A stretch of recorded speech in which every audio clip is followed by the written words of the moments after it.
धूल भरे एक छोटे से गांव के किनारे एक पुरानी बढ़ई की कार्यशाला खड़ी थी। उसी के अंदर रहता था आरव, एक प्रतिभाशाली कारीगर जो सुंदर फर्नीचर बनाना शुरू तो करता था, लेकिन कभी पूरा नहीं करता था। अधूरी कुर्सियां दीवारों से टिकी रहती थीं, 3 पैरों वाली मेज पर मकड़ी के जाले लगे थे। एक अलमारी गर्व से खड़ी थी, लेकिन उसके दरवाजे नहीं थे। हर काम बड़े उत्साह से शुरू होता था, लेकिन 5वें और 12वें दिन के बीच कहीं आरव की रुचि खत्म हो जाती थी। कोई नया विचार हमेशा पुराने काम को पूरा करने से ज्यादा रोमांचक लगता था। एक शाम एक यात्री उसकी कार्यशाला पर रुका और बोला, क्या तुम 30 दिनों में मेरे लिए एक मजबूत लकड़ी की संदूक बना सकते हो? आरव घबराकर हंसा। बना तो सकता हूं, लेकिन पूरा करना दूसरी कहानी है। यात्री मुस्कुराया। इसीलिए तो मैं तुम्हारे पास आया हूं। अगली सुबह वो यात्री फिर आया और एक छोटी सी नोटबुक आरव की मेज पर रख दी। ये है 30 दिन की विधि, उसने कहा। ये कोई जादू नहीं है, ये अनुशासन है। उसने नोटबुक खोली और पहले पन्ने पर लिखा, दिन 1, संदूक का डिजाइन बनाओ। सिर्फ डिजाइन, कुछ और नहीं। तो आरव ने सिर्फ डिजाइन बनाया। पहली बार वो थकान से पहले रुक गया। ये अजीब था, लेकिन अच्छा लग रहा था। दिन 2, लकड़ी काटो, सिर्फ काटो।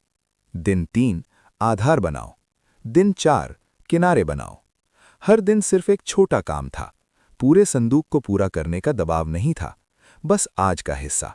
लेकिन 11वें दिन शक आ गया। संदूक खुरदुरा लग रहा था, ढक्कन ठीक से फिट नहीं हो रहा था। आरव ने उसे देखा और बुदबुदाया, इसीलिए मैं छोड़ देता हूं, ये परफेक्ट नहीं है। यात्री मानो उसी सोच से बुला लिया गया हो। उसने कहा, तुम आलसी इसलिए नहीं हो, इसलिए नहीं छोड़ते। तुम इसलिए छोड़ते हो क्योंकि तुम्हारा दिमाग या तो परफेक्शन चाहता है या नया रोमांच। दोनों ही पूरा करने की आदत को मार देते हैं। आरव ने पूछा, तो मैं क्या करूं? यात्री ने नया नियम लिखा, पहले बदसूरत बनाओ, बाद में परफेक्ट करो। 20वें दिन संदूक पूरी तरह खड़ा था। 30वें दिन आरव ने उस पर ताला लगाया। कई सालों बाद पहली बार कुछ पूरा हुआ था। यात्री लौटा और संदूक खोला। अंदर उसने एक आईना रखा। उसने कहा, तुमने जो बनाया है वो संदूक नहीं है, तुमने एक पूरा करने वाला इंसान बनाया है। आरव को समझ नहीं आया। यात्री बोला, तुम असफल इसलिए नहीं होते क्योंकि तुम में हुनर नहीं है। तुम इसलिए असफल होते हो क्योंकि तुम्हारे लक्ष्य तुम्हारे रोज के कामों से बहुत बड़े हैं। 30 दिन की विधि लक्ष्य को इतना छोटा कर देती है कि दिमाग शुरू करने से डरता ही नहीं। उसने ये विधि फिर अपनाई। 30 दिन में एक मेज, 30 दिन में एक कुर्सी, 30 दिन में एक शेल्फ। महीने बीत गए, कार्यशाला बदल गई। इसलिए नहीं कि आरव ज्यादा मेहनत कर रहा था, बल्कि इसलिए कि वो बीच में छोड़ना बंद कर चुका था। और बढ़ई की इस कहानी में छुपा सच ये है, तुम इसलिए पूरा नहीं कर पाते क्योंकि तुम कमजोर हो, ये सच नहीं है। तुम इसलिए पूरा नहीं कर पाते क्योंकि तुम्हारा दिमाग शुरू करने का आदी हो गया है। शुरुआत वीरता जैसी लगती है, पूरा करना उबाऊ लगता है, लेकिन जिंदगी सिर्फ पूरा करने से बदलती है। 30 दिन की विधि दिमाग को एक वादा देती है, तुम्हें आज सब कुछ खत्म नहीं करना है, तुम्हें सिर्फ आज का हिस्सा खत्म करना है। और जब तुम छोटा खत्म करते हो तो आत्मविश्वास बढ़ता है, पहचान बदलती है, और अचानक तुम सिर्फ शुरू करने वाले नहीं रहते, तुम पूरा करने वाले बन जाते हो। तो अगर तुम अधूरी किताबों, अधूरे सपनों और अधूरे लक्ष्यों से घिरे हो, शायद तुम्हें नई योजना की जरूरत नहीं है। शायद तुम्हें सिर्फ 30 दिन चाहिए, एक छोटा काम, एक पूरा लक्ष्य और अपना एक नया रूप।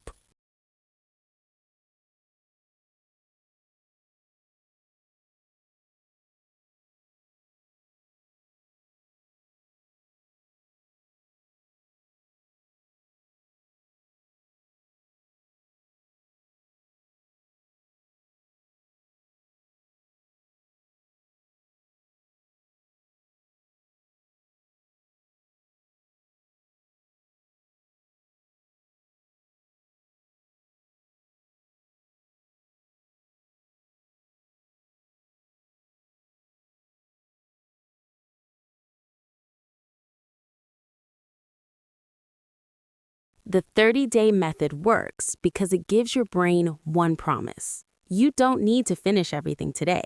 You only need to finish today's piece.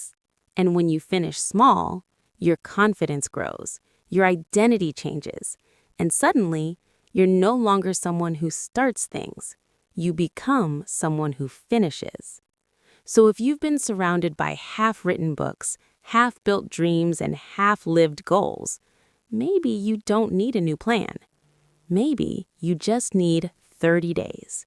One small task, one finished goal, and one new version of yourself.